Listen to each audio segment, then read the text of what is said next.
আসসালামু আলাইকুম। ETABS 2016 with BNBC 2017 Bangla টিউটোরিয়ালে স্বাগতম জানাচ্ছি। আমি সাজিদুর রহমান মিশুক। তো আমরা আমাদের টিউটোরিয়ালটি শুরু করেছিলাম ETABS 2016 ভার্সন 16.2.1 এই সফটওয়্যারটি আমরা ব্যবহার করছি এবং এই সফটওয়্যারটি যদি ডাউনলোড করতে চান এই ভিডিওর নিচে ডেসক্রিপশন বক্সে সেটির লিঙ্ক দেওয়া থাকবে, সেখান থেকে নামিয়ে নিতে পারেন। এবং যদি কারো 2016 এ প্রবলেম হয় আপনি চাইলে ETABS 2015টিও ট্রাই করতে পারেন, সেটির ডাউনলোড লিঙ্কও ডেসক্রিপশন বক্সে দেওয়া থাকবে, তো অবশ্যই চেক করবেন। এবং যারা ETABS 2016 সেট আপ করতে প্রবলেম ফেস করছেন এবং কিভাবে অ্যাক্টিভেট করবেন সেটি নিয়ে চিন্তার কোনো কারণ নেই। আমি খুব রিসেন্টলি আমার চ্যানেলে একটি ভিডিও আপলোড করেছি কিভাবে ETABS 2016 আমি খুব সহজেই সেট আপ করে নিতে পারি এবং লাইসেন্সটি অ্যাক্টিভেট করতে পারি। এবং সামনে আমি হয়তো ETABS 2015টিও দেখাবো কিভাবে সেট আপ করতে পারি খুব সহজেই। তাছাড়া আমরা এখানে ব্যবহার করছি BNBC 2017। আমরা জানি আগে আমরা BNBC 2006 ব্যবহার করতাম, বর্তমানে অনেক কিছু পরিবর্তন হয়েছে, তার ধারাবাহিকতায় আমরা এই টিউটোরিয়ালটি নিয়ে এসেছি। এবং আমরা যদি BNBC 2006 নিয়ে জানতে চাই, যেটি বর্তমানে এখনও প্র্যাকটিস হচ্ছে, যেহেতু 2017 এখন পর্যন্ত পাস করা হয়নি, তো খুব শীঘ্রই এটি পাস হয়ে যাবে বলে আমরা আশা করছি। তো 2006 যদি জানতে চাই সেটি নিয়েও আমার টিউটোরিয়াল আছে।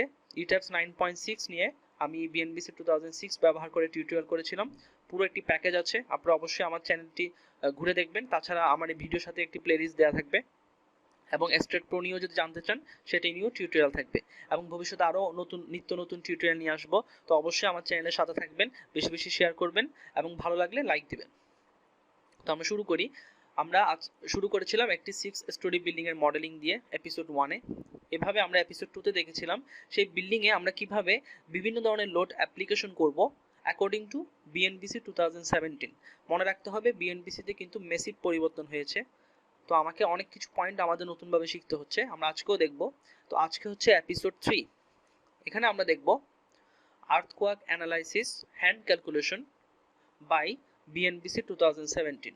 তো আমি খুব গর্ব করেই বলতে চাই, ইউটিউবে বাংলায় বা ইংলিশ যেটাই বলেন, আমি প্রথম নিয়ে আসছি কিভাবে BNBC 2017 ফলো করে আমি একটি রেসিডেন্সিয়াল বা কমার্শিয়াল যে ধরনের একটি স্ট্রাকচার হোক সেই স্ট্রাকচারে আর্থকোয়াক অ্যানালাইসিস হ্যান্ড ক্যালকুলেশন করতে পারি। তো আজকে আমরা হ্যান্ড ক্যালকুলেশন পার্টটি দেখব এবং নেক্সট এপিসোডে আমরা দেখব কিভাবে আমরা ETABS-এ সেই হ্যান্ড ক্যালকুলেশনকে ব্যবহার করে আমরা ETABS দিয়ে করতে পারি, অবশ্যই কোড ফলো করে। তো আমরা এপিসোড 3-তে যাওয়ার আগে প্রথমে আমি একটু ক্ষমা চেয়ে নিচ্ছি, কারণ আমার এপিসোড 1 এবং এপিসোড 2 পাবলিশ হওয়ার পরে কিছু কারেকশন আমার চোখে আসে। তো অলরেডি আমি কারেকশনগুলো সেই ভিডিওর নিচে ডেসক্রিপশন বক্সে এবং কমেন্ট সেকশনে পিন কমেন্ট হিসেবে অ্যাড করে দিয়েছি, আপনারা নিশ্চয়ই অলরেডি দেখে নিয়েছেন এবং ভুলগুলো শুধরে নিয়েছেন। তো আমি ক্ষমা প্রার্থী, ভুলগুলো ক্ষমা সুন্দর দৃষ্টিতে দেখবেন এবং এরকম কোনো ভুল চোখে পড়লে বা কোনো সাজেশন থাকলে অবশ্যই কমেন্ট সেকশনে জানাবেন। আচ্ছা, তো আমার যে ভুলগুলো ছিল আমি একটু যদি দেখাই, আমি এগুলো অলরেডি অ্যাড করে দিয়েছি। এপিসোড 1-এ একটি ভুল ছিল, আমি একটু পড়ছি। অ্যাট 33 মিনিটস অফ দ্য ভিডিওটি 33 মিনিটে গেলে আপনারা দেখবেন, while defining the shear wall I have mistakenly selected shell thin in modeling type option. It would be shell thick because the T/L ratio for the shear wall was found to be 0.1, which is greater than 1/15. অর্থাৎ আমরা যখন share ওয়ালটি define করেছিলাম তখন T/L thickness by length এই রেশিওটি আমরা calculate করে পেয়েছিলাম 0.1, যেটি 1/15 এর চেয়ে বড়। তো বলা হয়েছিল T/L যদি 1/15 এর বড় হয় তাহলে শ্যাল থিক হবে এবং T/L যদি 1/15 এর ছোট হয় তাহলে শ্যাল থিন হবে। তো আমাদের T/L ছিল 1/15 এর বড়, কিন্তু ভুলে আমরা সেটি ছোট মনে করে শ্যাল থিন দিয়েছিলাম। তো এটি কিভাবে ঠিক করতে হয় আমি একটু দেখিয়ে দিচ্ছি। তো প্রথমে আমি ETABS-টি ওপেন করে নিই। আমি এখন ETABS-টি ওপেন করে এক্সারসাইজ ফাইলগুলো ওপেন করে ঠিক করে নিব, ভয় পাওয়ার কিছু নেই, খুব সহজে এগুলো কারেকশন করা যায়।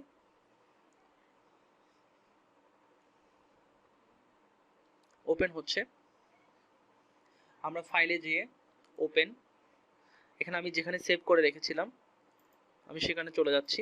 এই যে এপিসোড 1 এর এক্সারসাইজ ফাইল, এপিসোড 2 এর এক্সারসাইজ ফাইল, এগুলো সেই সব ভিডিওর নিচে ডেসক্রিপশন বক্সে দেওয়া ছিল, এগুলো আবার কারেকশন করে আপডেট করে দেওয়া হবে, অবশ্যই চেক করে দেখবেন। তো এপিসোড 1 এর EDB ফাইলটা আমি ওপেন করি। এটা আমি এখনো কারেকশন করিনি, আপনাদের সামনেই করব, তো একটু দেখতে থাকুন। আপনারা ভিডিওটি 33 মিনিটসে গেলে দেখতে পাবেন এপিসোড 1 এর।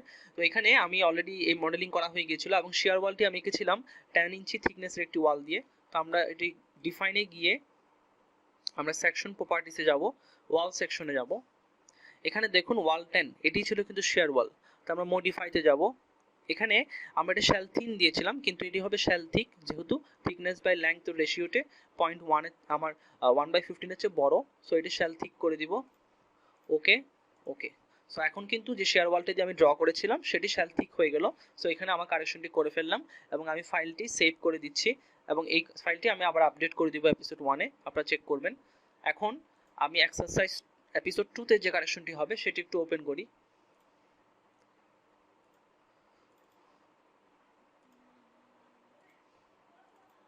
এই যে এপিসোড 2 এর এক্সারসাইজ ফাইলটি ওপেন করব। এখানে আমরা অ্যাপ্লিকেশন অফ লোডস করেছিলাম। আচ্ছা, ওপেন হচ্ছে। সো এখানে যে কারেকশনটি ছিল সেটিও আমি ওই ভিডিওটির ডেসক্রিপশন বক্সে এবং কমেন্ট সেকশনে অ্যাড করে দিয়েছি এবং একটু দেখি আমরা কি কারেকশন ছিল। আমি এখানে লিখে রেখেছি কারেকশনস অ্যাট 44 মিনিটস, অর্থাৎ এপিসোড 1 এর ভিডিওটির 44 মিনিটসে গেলে আপনারা দেখবেন। In story 3 for applying live loads on floor slab I have mistakenly selected the slab in between shear wall and a stair which is a part of a stair। অর্থাৎ আমি যদি একটু দেখাই জিনিসটি, আমরা এখানে আমরা এলিভেশন ভিউতে, আমি এলিভেশন ভিউ উইন্ডোটি অ্যাক্টিভ করে প্ল্যান সেকশনে গিয়ে স্টোরি 3 তে যাব। ওকে। তো এখানে যখন আমরা লাইভ লোড অ্যাপ্লাই করছিলাম পুরো বিল্ডিংটি জুড়ে দুই ধরনের লাইভ লোড ছিল।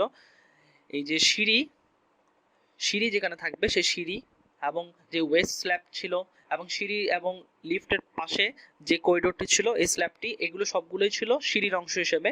যেহেতু এখানে অনেক বেশি লাইভ লোড আসবে, তো সেই ক্ষেত্রে 100 PSF ছিল আমাদের লাইভ লোড, বা এরকম কিছু একটা লাইভ লোড ছিল 100 এর আশপাশেই। আমরা কোড থেকে ক্যালকুলেশন করেছিলাম, আমাদের ডিজাইনে যেটা দেওয়া ছিল আমরা সেটা ফলো করিনি।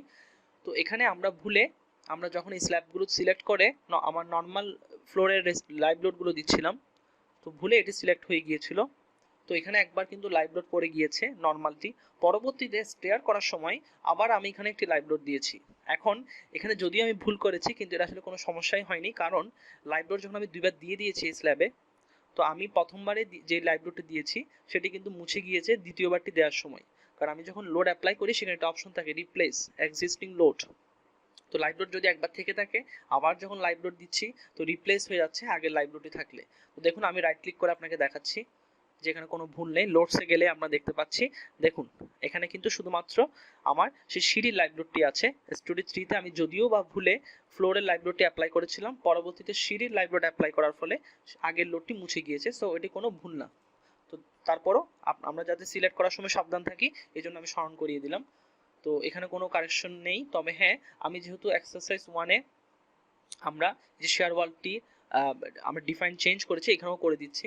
ডিফাইনে যাব, সেকশন প্রপার্টিস, ওয়াল সেকশন, মডিফাই, এখানে আমরা শ্যাল থিক করে দিব। এটি নিয়ে অলরেডি আমি বলে দিয়েছি। ওকে ওকে। তো এটিও আমি সেভ করে রাখছি এবং আমি আবার এপিসোড 1 এবং এপিসোড 2 এর এক্সারসাইজ ফাইলগুলো আপডেট করে দিব, আপনারা চোখ রাখবেন। তো ধন্যবাদ। এরকম কোনো ভুল চোখে বললে অবশ্যই জানাবেন। তো আমরা আজকে এপিসোড 3 তে চলে যাব। তো আজকে আমাদের এপিসোড 3 হচ্ছে আমরা আর্থকোয়াক অ্যানালাইসিস হ্যান্ড ক্যালকুলেশন করব, যেটি বিএনবিসি 2006 থেকে সম্পূর্ণরূপে পরিবর্তন হয়ে গিয়েছে। তো আমরা শুরু করি। তো প্রথমেই আমরা বিএনবিসি 2017 কোডটি ওপেন করলাম। তো এই কোডটি যদি আমরা একটু দেখি, বিশাল কোড, 1849 পেজ।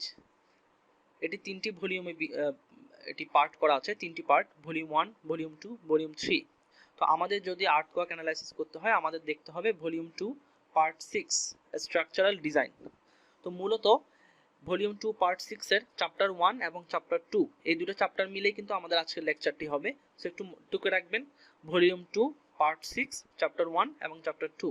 তো এত বিশাল বইয়ে গুলো খুঁজে বের করা, এবং এখানে কোনো ওদের ইন্ডেক্সও নেই। তো আমরা যেটা করতে হবে, এখানে খুঁজে বের করা খুব টাফ। তো আপনারা অবশ্যই খুঁজে বের করবেন, পার্ট 6 এ যাবেন, চ্যাপ্টার 1, 2 তে যাবেন। আমি আগেই আলাদা করে রেখেছি, যেমন আমি দেখাই। এই যে পার্ট 6 চ্যাপ্টার 2 এর আর্টিকেল 2.5 আর্থকোয়াক লোডস, এটা আমি আগেই আলাদা করে রেখেছি। তো আমরা আজকে এটি ফলো করব। তাছাড়া চ্যাপ্টার 1 এরও কিছু লাগবে, এটি আমরা দেখাবো যখন আসবে। তো আমরা আমাদের আর্থকোয়াক অ্যানালাইসিসে হ্যান্ড ক্যালকুলেশনে চলে যাই। আমি আগেই ক্যালকুলেশন করে রেখেছি, এখন আপনাদেরকে দেখাচ্ছি এবং কিভাবে করেছি সেটিও ব্যাখ্যা করছি।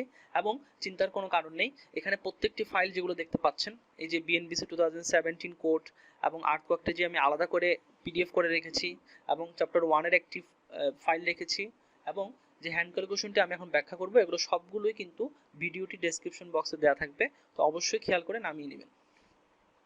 তো আমরা আজকে দেখব artwork hand calculation by BNBC 2017। তো প্রথমেই আমার যা যা লাগবে, দ্য ডাটা উই নিড, প্রথমে আমার লাগবে প্ল্যান, এরপর লাগবে আমার সেই স্ট্রাকচারটির হাইট, এরপর আমার লাগবে সাবসয়েল ইনভেস্টিগেশন ডাটা। এই তিনটার ডাটা আমার কাছে থাকলে আমি আর্টওয়ার্ক অ্যানালাইসিস হ্যান্ড ক্যালকুলেশন করতে পারি। তো প্রথমে প্ল্যানটা আমরা যদি একটু ওপেন করে নিই, এটা ছিল আমাদের প্ল্যান। তো এই পুরো প্ল্যানটা আমরা দেখতে পাচ্ছি রেক্ট্যাঙ্গেল শেপ। তো আমরা বড় যে ডিমেনশনটা, এটাকে লেংথ নিব এবং এদিকে নিব উইডথ। তো লেংথকে আমরা এল দিয়ে প্রকাশ করব, তাহলে এখানে হবে 12 feet plus 17.25 feet plus 8 feet plus 12 feet, এবং আমার উইডথ হবে এই পাশে যদি দেখি বি এর মান 6 fit plus 2 fit plus 8 feet plus 3.5 plus 12.5। তো আমরা এটি আগে ক্যালকুলেশন করে রেখেছি এখানে। তো এই যে প্ল্যানটি আঁকলাম, ভিতরে রুমগুলো আমার আঁকার দরকার নেই। আমার টোটাল লেংথ 49.25 ফিট, এল দিয়ে প্রকাশ করছি। টোটাল উইডথ 32 ফিট, বি দিয়ে প্রকাশ করছি। এছাড়া হাইটটা কিভাবে পেলাম, আমরা হচ্ছে একটু যদি দেখি, আমার এই প্ল্যানটি ছিল হচ্ছে, এটির এলিভেশন ছিল plan of 6 story building, ground floor plus upper 5 story. তো আমরা অলরেডি এই টেপসে আমরা এটা ড্র করেছি। তো আজকে আমার তো এই টেপসটি ওপেন করতে হচ্ছে না, কিন্তু আজকে লেকচারটা খুব ইম্পর্টেন্ট। এই হ্যান্ড ক্যালকুলেশনের উপর ভিত্তি করেই কিন্তু আমরা এই টেপসে আর্টওয়ার্ক অ্যানালাইসিসটি করব নেক্সট এপিসোডে। তো এখানে এই যে বেস ছিল, আমার বেস থেকে 8 ফিট উপরে ছিল গ্রাউন্ড ফ্লোর, তার থেকে storey 1, storey 2, storey 3, storey 4 roof. এটি আমি নিজে আন্দাজে এঁকে নিয়েছি। কিভাবে, যেহেতু বলা ছিল গ্রাউন্ড ফ্লোর প্লাস আপার 5 স্টোরি, দেখুন গ্রাউন্ড ফ্লোর আছে এবং উপরে 5টা স্টোরি আছে এবং নিচে বেস ছিল 8 ফিট, এবং আমরা জানি বেস থেকে গ্রাউন্ড ফ্লোরের হাইটটা আমরা 8 ফিট নিয়েছিলাম, এবং সেটি বলাও ছিল আমার প্ল্যানে বলা ছিল এই যে বেস 8 ফিট এবং প্রত্যেক ফ্লোরের হাইট ছিল 10 ফিট। তো আমরা 8 করে এবং প্রত্যেকটা 10 করে দিয়ে গিয়েছি। তাহলে টোটাল হাইটকে আমরা প্রকাশ করব HN দিয়ে, এবং এটি হচ্ছে 58 ফিট। তো আমরা 58 ফিটকে আমরা একটা পর্যায়ে লাগতে পারে, সেজন্য আমরা 3.28 দিয়ে ভাগ দিয়ে মিটারে নিয়ে আসলাম, যেহেতু 1 মিটার সমান 3.28 ফিট। তো আসলে আমার total height of the building হচ্ছে 58 ফিট অথবা 17.68 মিটার। এখানে একটু মুছে গিয়েছি, দুঃখিত। তো আমরা যেতে থাকি। আচ্ছা, তো এটা হচ্ছে টোটাল হাইট। এছাড়া আমার যেটি লাগবে সেটি হচ্ছে সাবসয়েল ইনভেস্টিগেশন ডাটা, খুবই ইম্পর্টেন্ট।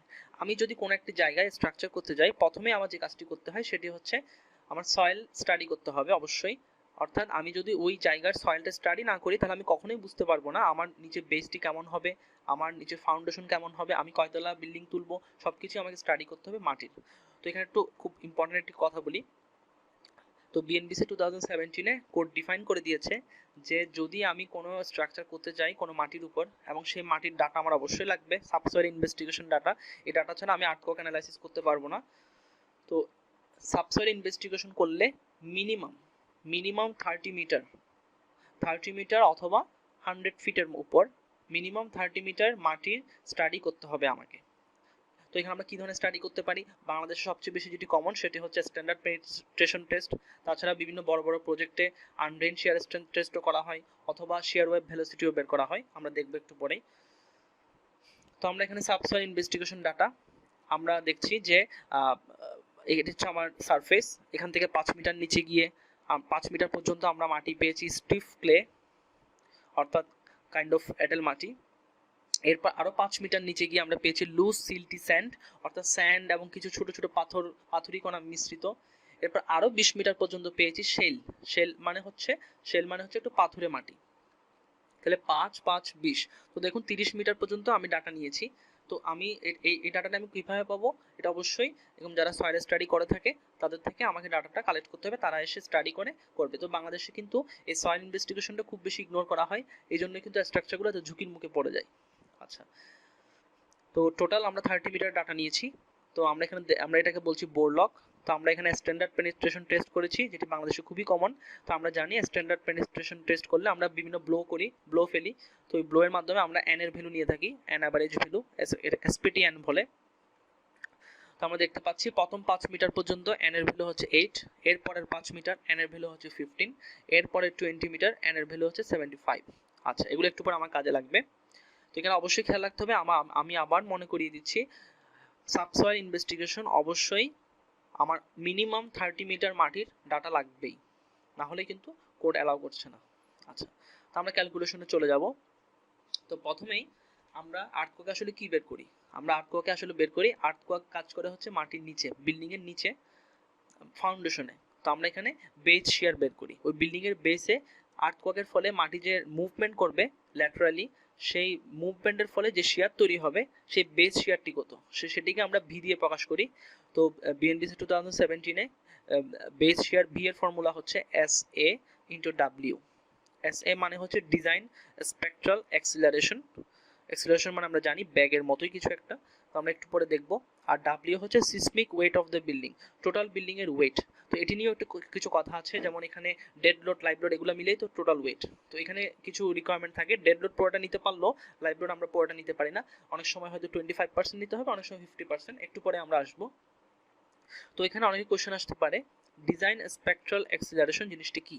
তো এটি আলাদা একটি ফর্মুলা দেওয়া আছে, এস এ সমান 2/3 Z I by R C S. তো আমার মেইন উদ্দেশ্য হচ্ছে বি এর মান বের করা, তবে এটি করার আগে আমাকে এস এটা বের করতে হবে। তো এখানে জেড আমরা আগে থেকেই জানি, জেড হচ্ছে সিসমিক জোন কোফিশিয়েন্ট, আই হচ্ছে স্ট্রাকচার ইম্পর্টেন্স ফ্যাক্টর। তো জেড সিসমিক জোন কোফিশিয়েন্ট জিনিসটি হচ্ছে আমাদের পুরো বাংলাদেশকেই বিভিন্ন জোনে ভাগ করা হয়েছে, যেমন বিএনবিসি 2006-এ ভাগ করা হয়েছিল 3টি জোনে, আমার বিএনবিসি 2017 আপডেট করে 4টি জোনে ভাগ করা হয়েছে। তো বিভিন্ন জোনে আমি যেখানে স্ট্রাকচারটি করব, সেই প্লেসটি যেই জোনে পড়েছে তার আন্ডারে যে কোফিশিয়েন্ট থাকবে সেটি হচ্ছে সিসমিক জোন কোফিশিয়েন্ট। আই হচ্ছে স্ট্রাকচার ইম্পর্টেন্স ফ্যাক্টর, বা আগে আমরা কোফিশিয়েন্ট বলতাম, সেম ব্যাপার।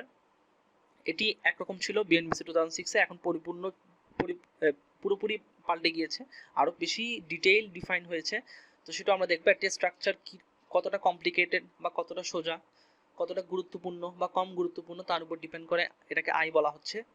আর হচ্ছে রেসপন্স রিডাকশন ফ্যাক্টর, অর্থাৎ এটা যদি কনক্রিট মোমেন্ট রেজিস্টিং ফ্রেম হয়, বা স্টিল মোমেন্ট রেজিস্টিং ফ্রেম হয়, বা অর্ডিনারি রেজিস্টিং ফ্রেম হয়, বা বিল্ডিং ফ্রেম হয়, তো এটার উপর ডিপেন্ড করে একটি কোফিশিয়েন্ট, এটা হচ্ছে রেসপন্স রিডাকশন ফ্যাক্টর। আর সিএস এটি হচ্ছে নরমালাইজড অ্যাক্সিলারেশন রেসপন্স স্পেকট্রাম। তো এটিও আমরা দেখবো এটি কিভাবে করতে হয়। তো প্রথমেই আমার উদ্দেশ্য হচ্ছে ভি বের করা, আবার ভি বের করতে হলে এস এ বের করতে হবে। তো আমরা ক্যালকুলেশন শুরু করি। তো calculation of the required values, তো এইসব সূত্র ক্যালকুলেট করতে হলে আমার যে ভ্যালুগুলো বের করতে হবে, প্রথমেই করতে হবে সাইট ক্লাসিফিকেশন। তো সাইট ক্লাসিফিকেশন মানে আমার যে বোর্ড লকটি দেওয়া ছিল, এই বোর্ড লকের ভ্যালুগুলো দিয়ে আমার ওই সয়েলের টাইপটি বের করতে হবে, যেখানে আমি বিল্ডিংটি করছি সেখানে সয়েলের টাইপটি কি, এটি হচ্ছে সাইট ক্লাসিফিকেশন। তো এটির জন্য আমাকে যেতে হবে ভলিউম 2 পার্ট 6 চ্যাপ্টার 2, চ্যাপ্টার 2 আমরা অলরেডি আলাদা করে রেখেছি, পেজ 92 এবং 93। তাহলে আমরা এই যে চ্যাপ্টার 2 এর পেজ 92 এবং 93 তে আগে থেকে চলে যাই। তো এখানে একটু খেয়াল রাখবো, বিএনবিসি কোডটি, হ্যাঁ এটি মেসিভ কোড, আমি জানি অনেক অনেক বিখ্যাত লোক এটি তৈরি করেছে, কিন্তু কেন জানি এলোমেলো, একটি ডাটা আমরা এই পেজে পাচ্ছি, আরেকটি আবার অনেক পরে গিয়ে, আবার একটি ভ্যালু অনেক আগে, একটু উল্টা পাল্টা, মানে আমি যেভাবে calculation step by step follow করব, সূত্রগুলো ওইভাবে দেওয়া নাই আর কি।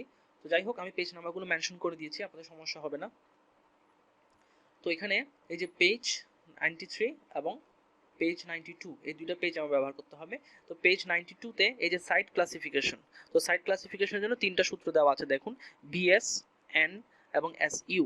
বিএস মানে হচ্ছে শিয়ার ওয়েভ ভেলোসিটি, এন হচ্ছে আমার স্ট্যান্ডার্ড পেনিট্রেশন টেস্ট করার ফলে যে এন এর ভ্যালুটা পাবো, এবং এসইউ হচ্ছে আনড্রেইন শিয়ার স্ট্রেংথ। তো আমি আগেই বলেছি নর্মালি আমার এন এর ভ্যালুটাই লাগে, যেহেতু এসপিডি টেস্টটাই বেশি কমন, তবে বড় স্ট্রাকচার হলে আনড্রেইন শিয়ার স্ট্রেংথও করা হয়, বা শিয়ার ওয়েভ ভেলোসিটিও করা হতে পারে।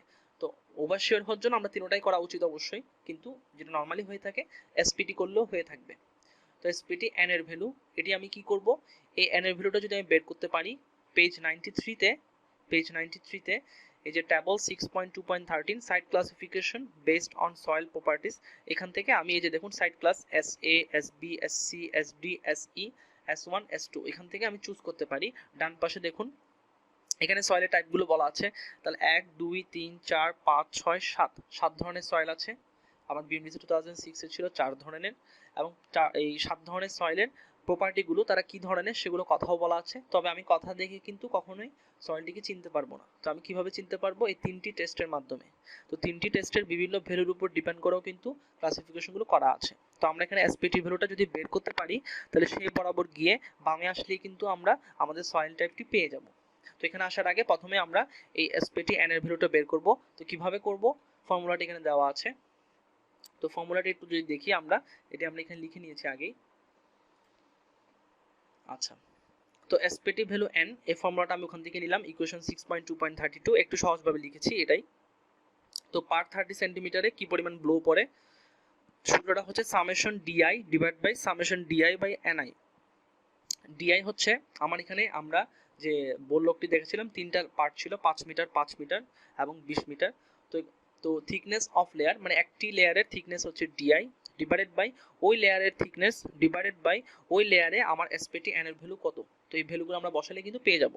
উপরেরটি হচ্ছে প্রত্যেকটি লেয়ারের থিকনেসের সামেশন, নিচেরটি হচ্ছে প্রত্যেকটি লেয়ারের thickness divide by SPT N এর ভ্যালুর যে ভগ্নাংশটি আসবে সেটির সামেশন। তো সূত্রের মান বসাই আমরা। তাহলে থিকনেস অফ লেয়ার আমরা যদি বোলকটিতে চলে যাই, তো দেখুন থিকনেস ছিল 5 5 20, তো সেগুলো সামেশন এই যে 5 5 20 এবং ডিআই বাই এনআই প্রত্যেকটি লেয়ারের। তাহলে এই লেয়ারের ডেপথ হচ্ছে 5 ডিভাইড বাই 8, আবার এখানে 5 বাই 15 20 বাই 75। তাহলে দেখুন 5 বাই 8 5 বাই 15 20 বাই 75। তো এইভাবে যদি আমার বোলক থাকে এবং যদি আরো থাকে তাহলে আরোগুলো অ্যাড হবে। তো যত বেশি থাকবে তত একুরেট হবে। মিনিমাম 30 মিটার অবশ্যই লাগবে। তো এন এর ভ্যালু এভারেজ এন এর ভ্যালু আসছে এসপিটি 24.49, আমি রাউন্ডিং করে 25 ধরে নিলাম। এখন এই এন এর ভ্যালু ব্যবহার করে আমরা যাব হচ্ছে টেবল 6.2.13 যেটা আমরা অলরেডি ওপেন করা আছে। এই যে পেজ 92 এর পরে পেজ 93 তে চলে আসবো। তো এখানে আমি যেখানে যে টেবলটি ব্যবহার করছি, যে সেকশনটি ব্যবহার করছি, যে ইকুয়েশনটি ব্যবহার করছি, বিএনবিসি যে নাম্বারটি থাকে ইউনিক নাম্বার সেটি বলে দিচ্ছি, তারপর খুঁজে পেতে খুবই সহজ হবে। তো পেজ 93 তে টেবল 6.2.13 এখানে আমরা যদি দেখি এসপিটি এন এর ভ্যালু আমার এসেছে কত, আমার এসেছে হচ্ছে 25। তাহলে এখানে দেখুন এন এর ভ্যালু 50 চেয়ে বড় হলে একরকম, আবার 15 থেকে 50 অর্থাৎ আমারটা হচ্ছে 25। তো 25 হলে আমার হবে এসসি, তাই না? তাহলে আমরা কিন্তু আমাদের সয়েল টাইপ পেয়ে গিয়েছি। এই যে আমার সাইড ক্লাস হচ্ছে এসসি। এখন সাইড ক্লাস এসসি আমি লিখলাম, কিন্তু এটা আমি কি বুঝছি বা অন্যগুলো হলে আমি কিভাবে বুঝতাম, তাই না? এখানে খুব ইম্পর্টেন্ট, আমি কিছু আইডিয়া দিচ্ছি, সবাই একটু মনোযোগ দিয়ে শুনবো। এখানে 7 ধরনের সয়েল টাইপ, তো আমরা একটু দেখি কোনটা কি ধরনের। তো এস এ হচ্ছে rock or other rock like geological formation including at most 5 metre of weaker material at the surface. তো বলা হচ্ছে যে এমন সারফেস যে উপর থেকে একদম শক্ত মাটি, একদম পাথর, একদম পাথুরে মাটি, একদম পাথর, সাধারণত ইউরোপিয়ান কান্ট্রিগুলোতে হয়ে থাকে। তো উপরে 5 মিটার একটু নরম থাকতে পারে, কিন্তু এরপরে পুরোপুরি পাথর। তো এটি বাংলাদেশে একেবারেই পসিবল না। সো এস এ আমার কখনোই হবে না, এটি আমার কখনোই আসবে না, আমরা সেটা ধরে নিতে পারি। এরপর হচ্ছে এস বি। এসবিটিও কাইন্ড অফ এস এর মতোই, এখানেও মাটিটা পাথুরে, একদম পাথর হয়তো না কিন্তু এটাও পাথুরে মাটি। Deposits of very dense sand gravel or very stiff clay, এখানে বিভিন্ন ড্যান্স স্যান্ড থাকতে পারে, ঘন বালি কিন্তু পাথরের মতোই কাজ করে, মানে স্যান্ড। তাছাড়া গ্র্যাভেল পাথর, ভেরি স্টিফ ক্লে বিভিন্ন শক্ত এঁটেল মাটি, এগুলো থাকতে পারে। At least several tense of meters in thickness characterized by a gradual increase of mechanical properties with depth। তো এটিও বাংলাদেশে খুব একটি কমন না, এটিও আমরা পাবো না এসবি, তবে এটি যদি আসে এই যে এই ভ্যালুগুলো ক্যালকুলেট করে আমরা পাবো। এরপর এসসি এবং এসডি এই দুটি হচ্ছে সবচেয়ে বেশি কমন বাংলাদেশে। তো আমরা যদি করতে যাই আমাদের দুটিই পাবো কিন্তু। তো তাছাড়া আরো এরপরগুলো নিয়েও বলছি। তো এসসি হচ্ছে deep deposits of dense or medium dense sand, এখানেও স্যান্ড থাকবে, স্যান্ডগুলো খুব বেশি ঘন না, হালকা ঘন বা মিডিয়াম ঘন। Gravel or stiff clay with thickness from several tens to many hundred of metres. তো এখানেও এইরকম dense sand gravel stiff clay mixed থাকবে। তবে আমি এখানে কিভাবে ফেলবো, এই এন এর ভ্যালু বের করে বা এই টেস্টগুলো বের করে আমরা এসসিটা ডিফাইন করব। তাছাড়া এসডি হচ্ছে deposits of loose to medium cohesionless soil.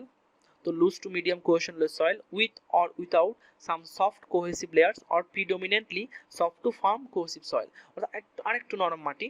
তো বাংলাদেশে এসসি এবং এসডিটাই বেশি কমন। তো এসডিটাও আমরা কিভাবে ডিফাইন করব, এই ভ্যালুগুলোর মাধ্যমে। আমার এসপিটি এন এর ভ্যালু যদি 15 এর চেয়ে ছোট আসে তাহলে এসডি হতো। এছাড়া এসিটা হচ্ছে একটা স্পেশাল কেস, এটি হচ্ছে আসলে এসসি এবং এসডি মিলেই হচ্ছে এসি। তো এসসি এবং এসডির মধ্যে অনেক সময় একটি ক্ল্যাশ হতে পারে, তখন আমরা এসি নিতে হবে। কিরকম? A soil profile consisting of a surface alluvium layer with VS value of type SC or SD, অর্থাৎ আমার যে শেয়ার অফ ভেলোসিটি সেটি এসসি বা এসডি ডিফাইন করছে, কিন্তু যখন আমার বিএস এর ভ্যালুটি 800 মিটার পার সেকেন্ডের বেশি হয়ে যাবে, অর্থাৎ এসসি এবং এসডি আমার আসতে পারে এসপিডি ভ্যালুর মাধ্যমে, কিন্তু আমি শেয়ার ওয়েভ ভেলোসিটি বের করে দেখলাম আমার শেয়ার ওয়েভ ভেলোসিটি মিলছে না, সেটি 800 এর বেশি চলে আসছে, তখন সেটি আমরা এসই এর আন্ডারে ফেলবো। আচ্ছা, এরপর চলে আসি S1 এবং S2। এখানে একটি ইম্পর্টেন্ট কথা, আমি একটু আগে বলেছি এসসি এবং এসডি আমরা বেশি দেখব, কিন্তু আসলে বাংলাদেশের মাটি এতটা কিন্তু ভালো না, যেহেতু আমরা একটি বদ্বীপ, আমরা পলি মাটি দিয়ে তৈরি, তো আমাদের মাটি অনেক উইক, তো এই কারণে আমাদের ম্যাক্সিমাম মাটি হচ্ছে S1 এবং S2।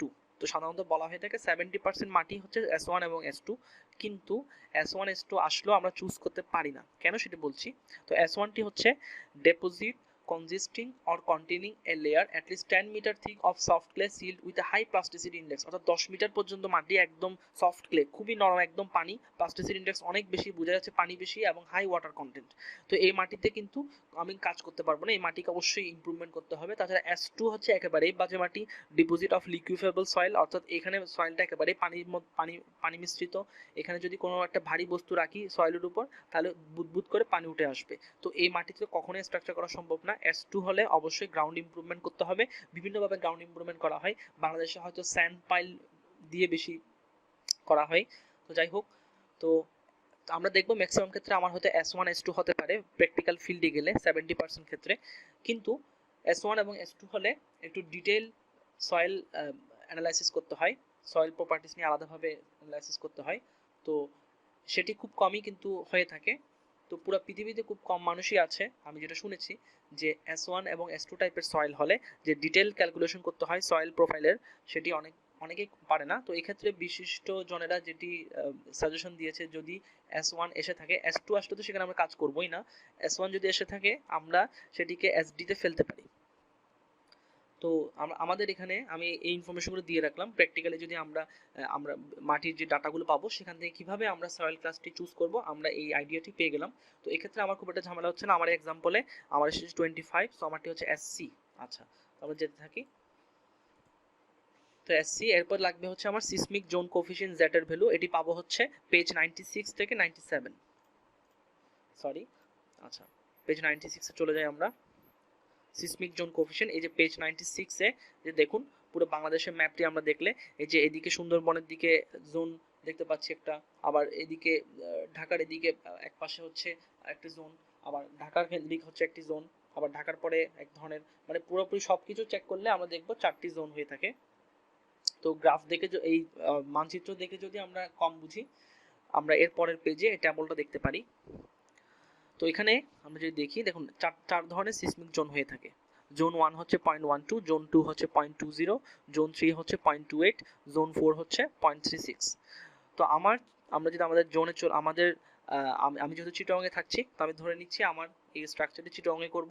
তো চিটং যদি হয়ে থাকে তার জোন কোএফিশিয়েন্ট ট্যাবল দেওয়া আছে, আমাকে জোন 1 না জোন 2 না জোন 3 সেটা চিন্তা করার দরকার নেই, এখান থেকে আমি ডিরেক্ট পেয়ে যাচ্ছি চিটং হচ্ছে 0.28, 0.28 মানে হচ্ছে জোন 3, তাহলে আমরা সেটি লিখে নিই। আচ্ছা, তাহলে আমার ফর্ম ট্যাবল 6.2.15, এই ট্যাবল থেকে এই ট্যাবলের নামটি দেওয়া আছে, আমরা পেয়েছি Z এর ভ্যালু 0.28 এবং সিসমিক জোন হচ্ছে 3। আচ্ছা, এরপর আমার লাগবে স্ট্রাকচার ইম্পর্টেন্স ফ্যাক্টর, এটির জন্য আমার যেতে হবে, আমার চ্যাপ্টার 1ও লাগবে, চ্যাপ্টার 2ও লাগবে।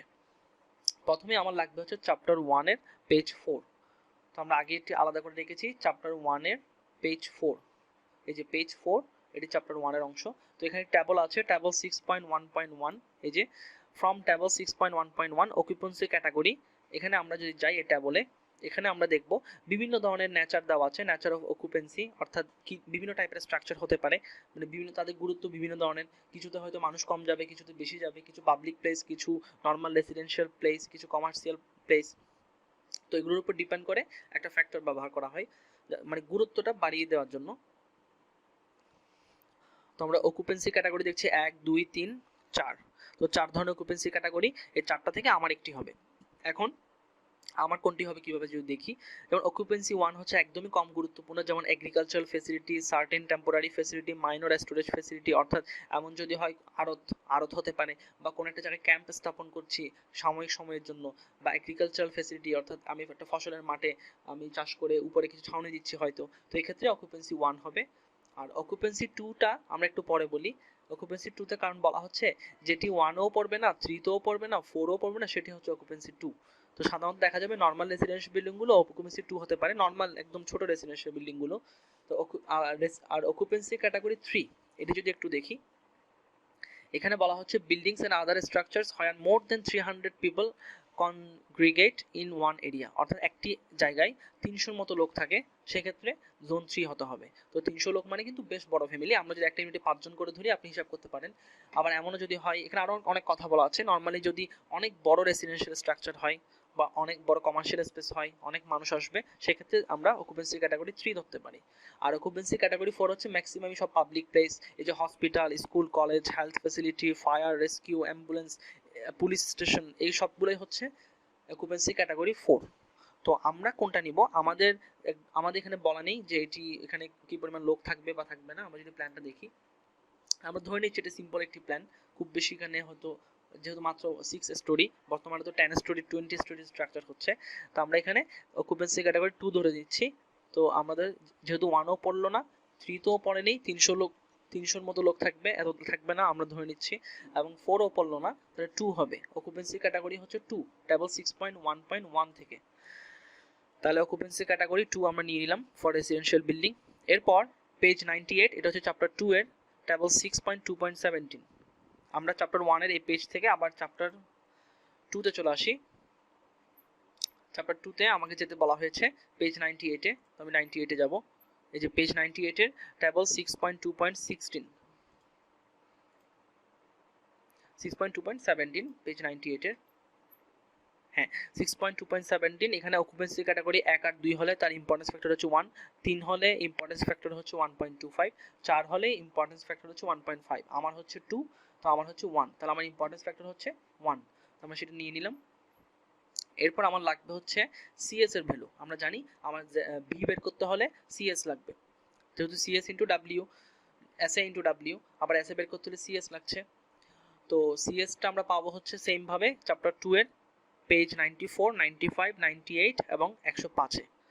তো বিফোর ক্যালকুলেটিং সিএস, সো প্রথমেই সিএস ক্যালকুলেট করার আগে কিছু বেসিক ডাটা আমার বের করে রাখতে হবে। প্রথমে বের করতে হবে বিল্ডিং পিরিয়ড টি, এটি আমরা বিএনবিসি 2006 ও দেখেছিলাম, টি সমান CT into H N to the power M. এখানে সিটি এবং এম হচ্ছে কোফিশিয়েন্ট, এইচ এন হচ্ছে একদম শুরুতে আমরা টোটাল বিল্ডিং এর হাইটটি বের করেছিলাম। আমরা যদি একটু দেখে আসি, আচ্ছা এটি পেজ নাম্বারটা মনে রাখি 5। এই যে আমার এইচ এন ছিল হচ্ছে টোটাল মিটারে 17.68। আচ্ছা এটা অবশ্যই মিটারে লাগবে। Height of the building in metres from foundation or from top of rigid basement, একদম বেস থেকে শুরু করে টোটাল বিল্ডিং এর হাইট অবশ্যই মিটারে। তো 17.6 এর আমরা পেয়েছি। এখন সিটি এবং এম হচ্ছে কোফিশিয়েন্ট, এগুলো কোত্থেকে পাবো, এগুলো পাবো হচ্ছে পেজ 105 টেবল 6.2.20। আমরা চলে যাই চ্যাপ্টার 2 তেই।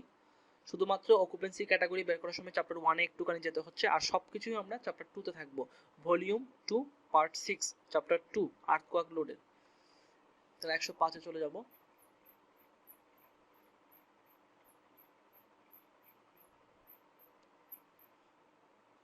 এই যে 105 এ গেলে টেবল 6, এই যে পেজ 105 টেবল 6.2.20।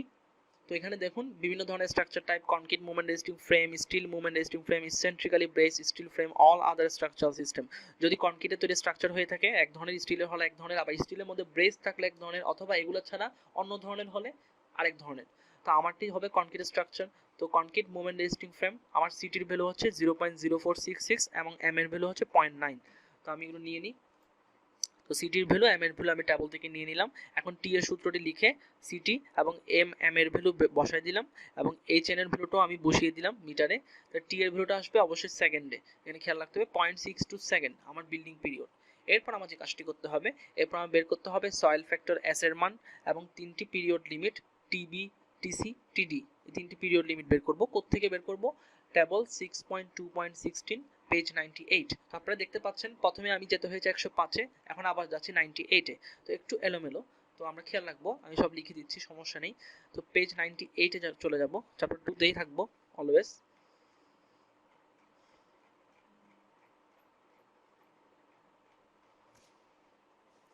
আচ্ছা, পেজ 98 এ এই যে table 6.2.16 site dependent soil factor and other parameters defining elastic response spectrum.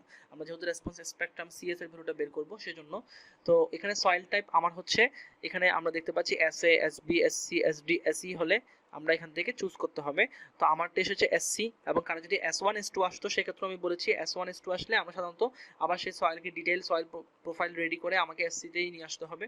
তো নর্মালি এসসিতে ধরে নিব আমরা S1 S2 আসলে, যদি বিশিষ্টজনরা বলে থাকে, আমি বলছি না।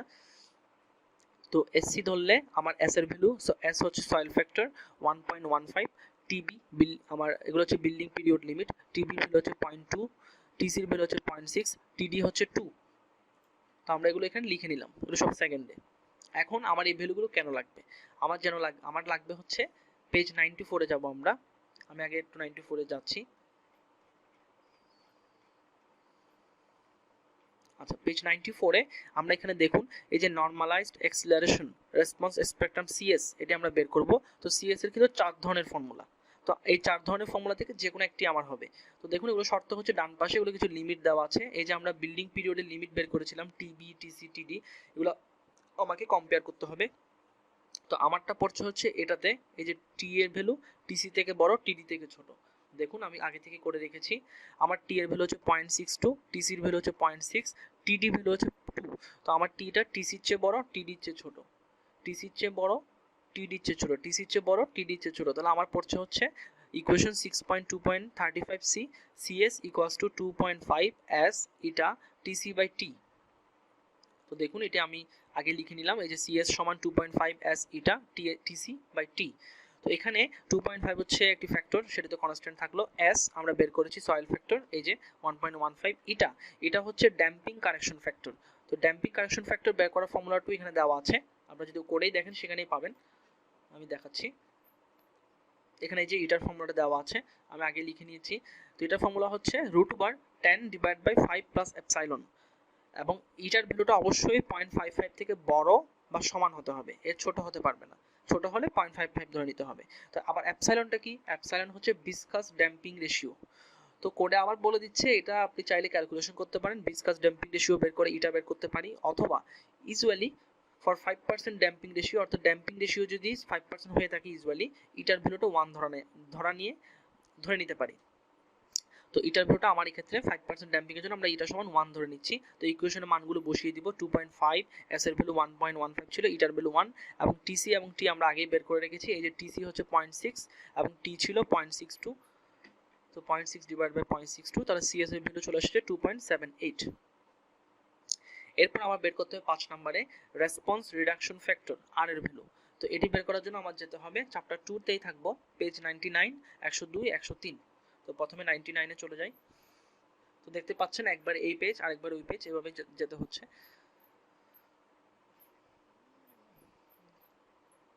তো পেজ 99 এ এসেছি। Page 99 a table 6.2.18 seismic design category of building, এই যে ফ্রম টেবল 6.2.18 পেজ 99। আমার কি করতে হবে এখানে একটু দেখি, এখানে সাইট ক্লাস দেওয়া আছে, আমারটা হচ্ছে এসসি তে, এবং আমারটা হচ্ছে অকুপেন্সি ক্যাটাগরি 1 2 3, আমার হচ্ছে 2, কারণ যদি 4 এ পড়ে তাহলে এই পাশে আসতে হবে। তাহলে 1 2 3 এর আন্ডারে এসসি, এবং আমার হচ্ছে জোন কত, আমার হচ্ছে জোন 3, চিটং পড়েছিল জোন 3 তে 0.28। তাহলে আমার ডি হচ্ছে ক্যাটাগরি, এটা কিসের ক্যাটাগরি? Seismic design category. অর্থাৎ আমরা যে কোনো স্ট্রাকচার যদি সিসমিক ডিজাইন করি, তো বিএনবিসি 2017 এ তাদের গুরুত্বের উপর ডিপেন্ড করে। অর্থাৎ আমি যে আর্থকোয়াক অ্যানালাইসিসের জন্য আর্থকোয়াক অ্যানালাইসিস আমি কেন করছি, আর্থকোয়াকের ফলে যেই বেজ শিয়ারটি আসবে সেটি যাতে বিল্ডিংটা রেজিস্ট করতে পারে সেই পরিমাণ স্টিল আমাকে সেখানে দিতে হবে বা কনক্রিট দিতে হবে, তাই না? তো যত বেশি সিসমিকের গুরুত্ব বেড়ে যাবে একটা স্ট্রাকচারে, যেমন এখানে বি সি ডি 3 ধরনের আমরা দেখছি ক্যাটাগরি। বি হচ্ছে গুরুত্বপূর্ণ, সি হচ্ছে আর একটু বেশি গুরুত্বপূর্ণ, ডি হচ্ছে আরও বেশি গুরুত্বপূর্ণ। তাহলে আমার ক্যাটাগরি হচ্ছে, আমার এসসির আন্ডারে জোন 3 তে ডি পড়েছে, তাহলে আমারটা অনেক বেশি গুরুত্বপূর্ণ। এর মানে হচ্ছে আমরা যখন ডিটেইলিং করব, রিইনফোর্সমেন্ট বের করব, একদম ডিটেইলিং করতে হবে, স্পেশাল ডিটেইলিং করতে হবে, মানে অনেক বেশি গুরুত্ব দিয়ে একদম রিইনফোর্সমেন্ট ক্যালকুলেট করতে হবে। একটু পরে আমরা দেখব এটি আমার কি কাজে লাগে। তাহলে আমার এখান থেকে আমরা বের করেছি সিসমিক ডিজাইন ক্যাটাগরি, হ্যাঁ, আমরা সিসমিক ডিজাইন ক্যাটাগরি ডি বের করে নিয়েছি। তো ডি মানে হচ্ছে স্ট্রিনজেন্ট সিসমিক ডিটেইলিং, মানে একদম অ্যাকুরেট সিসমিক ডিটেইলিং, মানে স্পেশাল। আচ্ছা, এরপর যে কাজটি করতে হবে, ফ্রম টেবল 6.2.19 পেজ 102, তো পেজ 102 তে চলে যাই আমরা। পেজ 102 তে table 6.2.19 response reduction factor, deflection amplification factor and height limitation for different structural system. তো এখানে বিভিন্ন ধরনের টাইপ দেওয়া আছে, এই যে bearing wall system, no frame, অর্থাৎ হচ্ছে শুধুমাত্র ওয়াল দিয়ে স্ট্রাকচার, চারপাশে ব্রিক ওয়াল এবং উপরে আমি ছাদ জমিয়ে দিলাম, অথবা শেয়ার ওয়াল দিয়ে উপরে ছাদ দিয়ে দিলাম, কোনো ফ্রেম নেই, কোনো কলাম আর বিম নেই আর কি। এটা হলে এই ধরনের হতে পারে। খুব rare building frame system with basin or share wall. তো বিল্ডিং ফ্রেম সিস্টেমটা বাংলাদেশে একদমই হয় না, তো এটা আমি আর বলছি না। এরপর হচ্ছে moment resisting frame system, no shear wall. তো এটা আমাদের হতে পারে যদি আমার বিল্ডিংগুলো, অবশ্যই আমাদের হচ্ছে মোমেন্ট রেজিস্টিং ফ্রেম। আমরা এখানে কলাম বিম থাকবে, ফ্রেম, এখানে লোড আসবে, মোমেন্ট তৈরি হবে। আমরা স্টিল কেন দিব? আমরা স্টিল দিব, কনক্রিট দিব, যাতে মোমেন্টের যে মোমেন্টটা তৈরি হবে, সেই মোমেন্টটা কেন তৈরি হবে? লোড আসলে যে ডিফ্লেকশন হবে, মোমেন্ট কি করবে? সে ডিফ্লেকশনের বিপরীতে একটি মোমেন্ট তৈরি করে সেটাকে নিউট্রালাইজ করবে। এটাই কিন্তু মোমেন্ট। খুব ইন্টারেস্টিং। তো মোমেন্ট রেজিস্টিং ফ্রেমের আন্ডারে যদি কোনো শেয়ার ওয়াল না থাকে সেক্ষেত্রে এটি হবে। তো আমার কিন্তু শেয়ার ওয়াল আছে, তো আমি এটা নিতে পারবো না। এরপর হচ্ছে dual system, a special moment frame capable of resisting at least 25% of prescribed seismic forces with bracing or shear wall। অর্থাৎ যদি এটা মোমেন্ট রেজিস্টিং ফ্রেম হয় এবং এখানে শেয়ার ওয়াল থাকে বা ব্রেসিং থাকে, যদি আমার আছে শেয়ার ওয়াল, তো সেক্ষেত্রে আমাকে এই ডিটি নিতে হবে। আর আরেকটি হচ্ছে dual system intermediate moment frame capable of resisting at least 25% of prescribed seismic forces. তো এখানে খেয়াল রাখতে হবে ডি আর কিন্তু প্রায় সেম। নিব কোনটা? এটা হচ্ছে আমার যে সিসমিক ডিজাইন ক্যাটাগরি এসেছে, আমার এসেছে ডি। ডি মানে হচ্ছে একটু ডিটেইল লাগবে, তাই না, স্পেশাল। তো সেক্ষেত্রে আমি স্পেশালটা নিব। আর যদি বি আর সি আসো তাহলে ইন্টারমিডিয়েট নিলেই হতো কিন্তু। তো আমরা স্পেশালে থাকবো। তো এখানে দেখুন স্টিল ইসেন্ট্রিক্যালি ব্রেসড ফ্রেম হলো একরকম, স্পেশাল স্টিল কনসেন্ট্রিক্যালি ব্রেসড ফ্রেম হলো একরকম। আমার তো কনক্রিট, তো স্পেশাল রিএনফোর্সড কনক্রিট শেয়ার ওয়াল। তো আমার শেয়ার ওয়াল আছে এবং কনক্রিট রেজিস্টিং ফ্রেম, এবং অবশ্যই স্পেশাল হবে কারণ আমার ডিজাইন ক্যাটাগরি এসেছে ডি। তো এখানে আমরা এই ভ্যালুগুলো নিব 7, 2.5 এবং 5.5।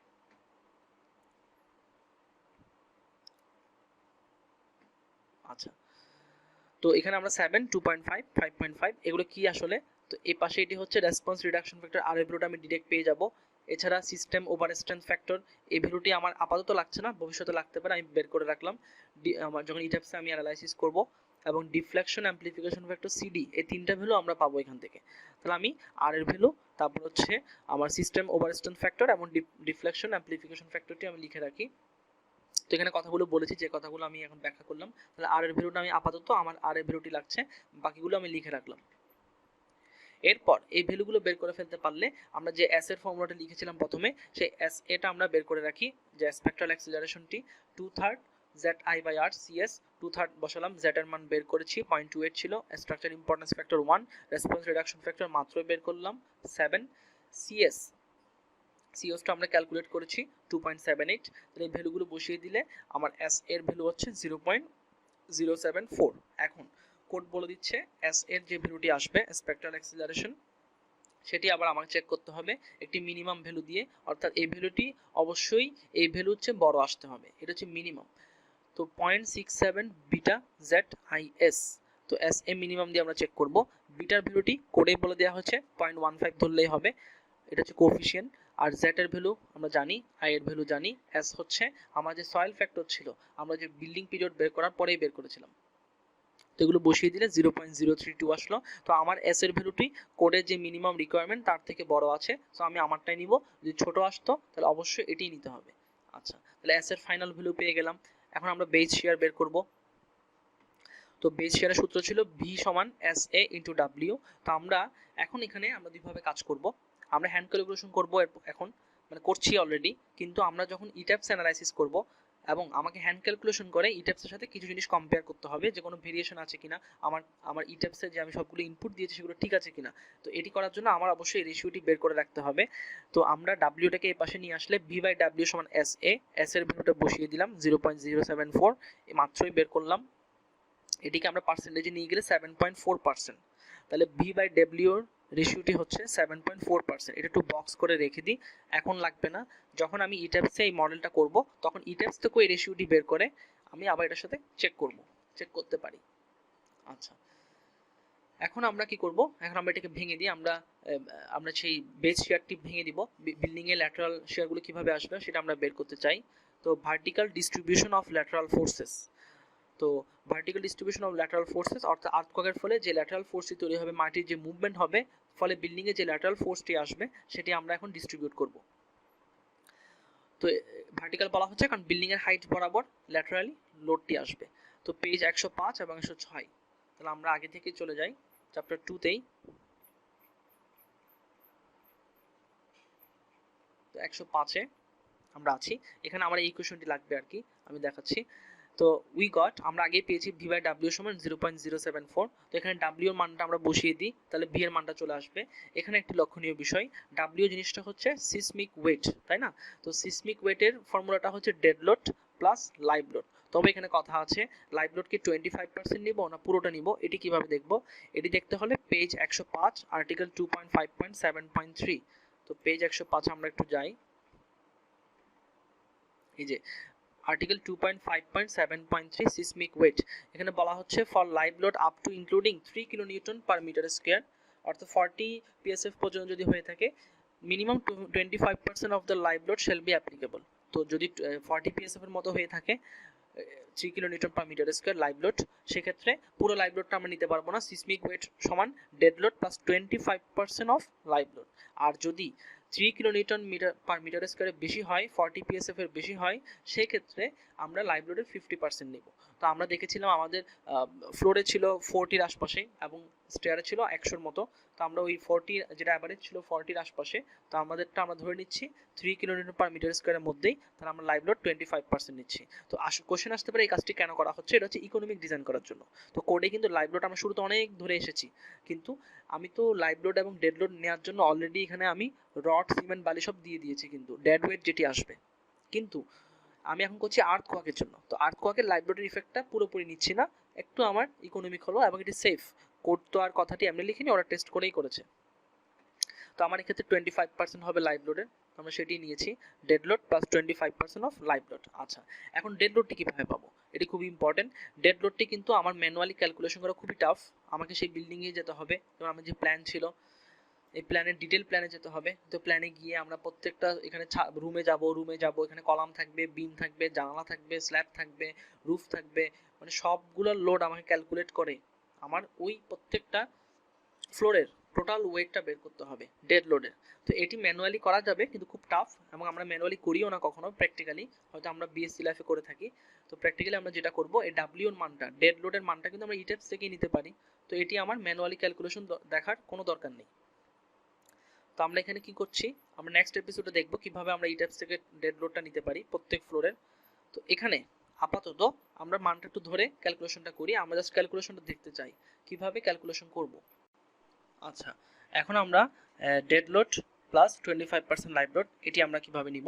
তো ডেড লোডের কথা, ডেড লোডটা আমরা যেটা করব, ডেড লোডটা কিন্তু আমরা আমাদের অলরেডি বলে দিয়েছি, আমরা পুরো বিল্ডিং এর প্ল্যান থেকে আমার ক্যালকুলেট করতে হবে, যেটি ম্যানুয়ালি সম্ভব না, করা যাবে, অনেক সময় লাগবে।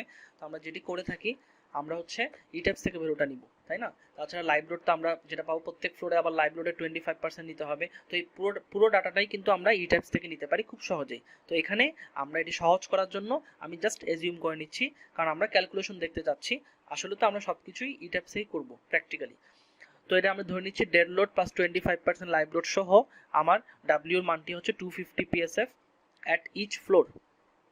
এখন তো প্রত্যেক ফ্লোর ছিল, তো ফ্লোরটাকে আমরা ভেঙে দিই, ফ্লোর সমান হচ্ছে এল ইন্টু বি, অর্থাৎ লেংথ ইন্টু উইথ, আমরা একদম শুরুতে প্ল্যানে দেখেছিলাম, into total story including base, তাহলে 250 গুণ লেংথ ছিল 49.25। আমরা যদি একটু দেখি, এই যে এল এর মান ছিল 49.25, বি এর মান ছিল 32 ফিট, এবং স্টোরি নাম্বার, কয়টা স্টোরি এখানে, তো বেস এখানে একটা স্টোরি, মানে কয়টা এখন ফ্লোর, তো একটি ফ্লোর, দুইটি ফ্লোর, তিনটি, চারটি, পাঁচটি, ছয়টি, সাতটি, তাহলে কিন্তু 7টি ফ্লোর, তাহলে আমার নাম্বার অফ ফ্লোরস হচ্ছে 7, এটি খেয়াল রাখতে হবে। তো বেস সহ কিন্তু নিতে হবে, খেয়াল রাখবো, আমি এখানে অলরেডি লিখে দিয়েছি, তাহলে 7, তাহলে টোটাল আমার ফ্লোর হচ্ছে 7। তো ক্যালকুলেট করলে এত পাউন্ড আসে, এটাকে 1000 দিয়ে ভাগ দিয়ে আমরা কিপে নিয়ে যাই, তাহলে ডাব্লিউ এর মান হচ্ছে সিসমিক ওয়েট 2758 কিপ। আচ্ছা, তো ডাব্লিউ বের করেছি আমি কি কারণে, আমি হচ্ছে ল্যাটারাল বেস শিয়ার ফোর্স বের করতে চাই।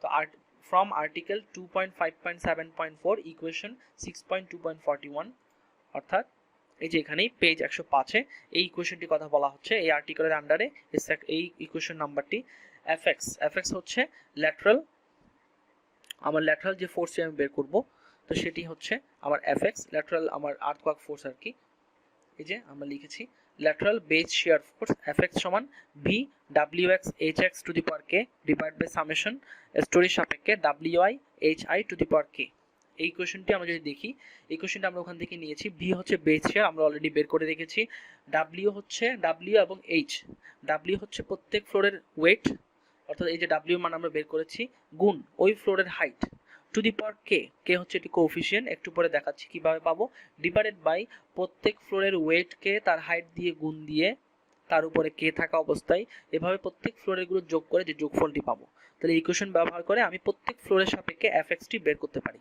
তো একটু দেখুন k এর মানটা কিভাবে পাবো ওখানেই বলা আছে এই যে পেজ 105 এর পরেই নিচে এই ইকুয়েশনের পরেই দেওয়া আছে k সমান 1 হতে পারে k সমান 2 হতে পারে k equals to 1 for a structure period less than 0.5 second less than equal k equals to 2 for a structure period greater than equals 2.5 second তাহলে আমরা আমাদের স্ট্রাকচার পিরিয়ড কত ছিল আমরা যদি একটু দেখি আচ্ছা তো আমাদের structure period building period t ছিল 0.62 সেকেন্ড তো বলা হচ্ছে t এর মান যদি 0.5 এর ছোট হয় একরকম 2.5 এর চেয়ে বড় হয় তাহলে একরকম তো আমারটা পড়তেছে এই দুটোর মাঝখানে তো আমরা এখানে ইন্টারপোলেশন করে নিয়েছি তো ইন্টারপোলেশন করার ফলে ভ্যালুটি এসেছে k সমান 1.06 আচ্ছা তো অনেকে কিন্তু ইন্টারপোলেশন ভয় পায় মানে আমি আমার শিক্ষকতা জীবনে যেটি দেখেছি বা স্টুডেন্ট লাইফেও যখন ছিলাম তো ইন্টারপোলেশন কিন্তু দুই ভাবে করা যায় একটা হচ্ছে ঔকিক নিয়ম আমরা যেভাবে করি সেভাবে ম্যাথমেটিক্যালি বুঝে যেটা আমি বেশি প্রিফার করি আরেকটা হচ্ছে ইকুয়েশন ব্যবহার করে করতে পারি আবার হচ্ছে আমরা ক্যালকুলেটর দিয়েও করতে পারি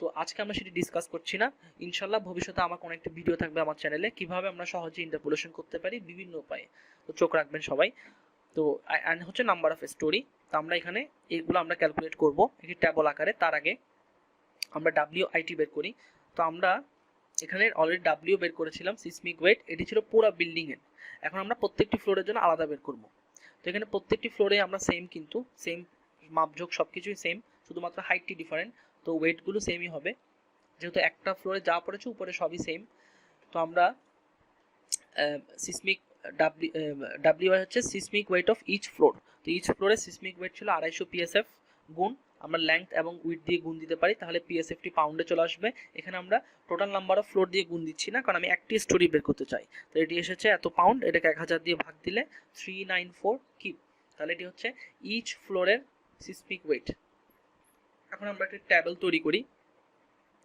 আচ্ছা তো এখানে আমরা ট্যাবলের প্রথম কলাম হচ্ছে স্টোরি নেম আমাদের এখানে দেখুন base ground floor storey 1 2 3 4 roof পর্যন্ত আমার স্টোরি আছে তাহলে একটা দুইটা তিনটা চারটা পাঁচটা ছয়টা আমার এখানে স্টোরি আর WI হচ্ছে প্রত্যেকটি স্টোরির সিসমিক ওয়েট তো আমরা বলেছি প্রত্যেকটি স্টোরি সেম টাইপের তো আমরা base ground floor storey 1 storey 2 storey 3 storey 4 roof প্রত্যেকটারই আমরা সিসমিক ওয়েট যে WI টা বের করলাম ইচ ফ্লোরের সিসমিক ওয়েট প্রত্যেক ফ্লোরের আলাদা আলাদা সিসমিক ওয়েট সেটি আমরা বসিয়ে দিলাম সেম ভ্যালু কিপে আর HI হচ্ছে হাইট অফ দ্যাট ফ্লোর একদম বেস থেকে ওই ফ্লোরের হাইট এটি কিভাবে পেয়েছি আমি একটু দেখাচ্ছি খুবই সহজ আমরা একদম শুরুতে চলে আসি এখানে এই এলিভেশন ভিউতে এই যে আমার প্রথম স্টোরি একদম বেস হচ্ছে গ্রাউন্ড থেকে 0 তে তাহলে বেসের জন্য h এর হাইটের ভ্যালু হচ্ছে 0 গ্রাউন্ড ফ্লোরের জন্য h এর ভ্যালু হচ্ছে 8 আবার s1 এর জন্য কত হবে সব সময় আমি বেস থেকে যাব তাহলে 8 + 10 18 আর s2 এর জন্য হচ্ছে 28 s3 এর জন্য হচ্ছে 38 s4 এর জন্য হচ্ছে 48 তো এইভাবে আমরা 58 রুফের জন্য এভাবে করতে পারি তো এই ভ্যালুগুলোই আমরা এখানে বসিয়ে দিয়েছি এই যে 0 8 18 28 38 48 58 অর্থাৎ বেসের সাপেক্ষে আমরা প্রত্যেক স্টোরির হাইটটি বসালাম অবশ্যই ফিটে বসালাম আচ্ছা এরপর আমরা কি করব এই দুটোকে গুণ দিব WI * HI তাহলে কিপ * ফিট ইউনিট হবে কিপ ফিট এবং উপরেটি k থাকবে HI এর উপরে k এর ভ্যালুটা আমরা বের করে রেখেছি 1.06 তো এটা ক্যালকুলেটরে আমরা প্রত্যেকটির জন্য এই প্রত্যেকটি পাশাপাশি ক্যালকুলেট করব ইকুয়েশনটি দিয়ে তাহলে ক্যালকুলেশন করে ভ্যালুগুলো পেয়ে গেলাম কিপ ফিটে এরপর এই কলামের প্রত্যেকটি আমি সামেশন বের করব যোগফল এটির নাম হবে সামেশন WI HI এখানে টু দি পাওয়ার k হবে এটি ভুলে আসেনি আপনি খেয়াল রাখবেন summation WI HI to the power k তো এর মান হচ্ছে 97296.11 কিউব ফিট এসেছে। আচ্ছা, এরপর মেইনলি আমি যদি বের করব আমার যে বেস শিয়ার ল্যাটারাল বেস শিয়ার ফোর্সটি এফএক্স সমান এই ইকুয়েশনটি ছিল। তো এখন কিভাবে বের করব? ভি এর মানটা আমরা আগেই বের করে রেখেছি। কোথায় ছিল আমি যদি একটু দেখাই, এই যে ভি এর মানটা আমরা বের করে রেখেছি 204.092, এটি শিয়ার যেহেতু কিপ অবশ্যই, ইনটু ডাব্লিউআই এইচআই, অর্থাৎ প্রত্যেক ফ্লোরে যখন আমি বের করব এই ফ্লোরের ডাব্লিউআই HI to the power K হচ্ছে 0 divide by total summation WI HI to the power K, এখানে একটি কে নেই কিন্তু, তাহলে এটা ডিভাইড বাই এটা গুণ বেস শিয়ার। তো আমরা 0 এসেছে, 0 দিয়ে গুণ দেওয়ার ফলে আবার এটা ডিভাইড বাই এটি গুণ বি এর মান, তাহলে এটা চলে আসবে। এভাবে আমরা প্রত্যেকটির জন্য আমরা ক্যালকুলেট করে নিব এফএক্স এর ভ্যালুগুলো। তো দেখুন বেস থেকে যত উপরে উঠেছি, স্বাভাবিক মাটি থেকে যত দূরে যাচ্ছে তত ডিফ্লেকশন বেশি হবে, ডিফ্লেকশন ঠিক না মানে আমার যে ল্যাটারাল ডিফ্লেকশন সেটি বেশি হচ্ছে। তো 0 থেকে 7, 17, 28, 39, 50 এবং রুফে গিয়ে হাইয়েস্ট। তাহলে আমরা যদি একটু একে দেখি, তো এটি ছিল সেই এলিভেশন ভিউ। তো আমরা এই যে বেস থেকে যত উপরে উঠছি দেখুন ডিফ্লেকশন কি পরিমাণ হচ্ছে, ল্যাটারাল ডিফ্লেকশন মানে আমার যে ল্যাটারাল বেস শিয়ার ফোর্স আমরা বের করেছি সেটি আমি দেখিয়ে দিলাম। তাহলে এভাবে আমরা খুব সহজেই বিএনবিসি 2017 ফলো করে আমরা আর্থকোয়াক অ্যানালাইসিসের হ্যান্ড ক্যালকুলেশন করতে পারি। আশা করি আমি ভালোভাবে বুঝাতে পেরেছি এবং নেক্সট এপিসোড আসবে হচ্ছে আর্থকোয়াক অ্যানালাইসিসটা আমরা হ্যান্ড ক্যালকুলেশন করেছি, আমরা ইট্যাপস 2016 কিভাবে খুব সহজে আমরা করতে পারি সেটি আমরা দেখব। তো ধন্যবাদ সবাইকে এতক্ষণ সাথে থাকার জন্য।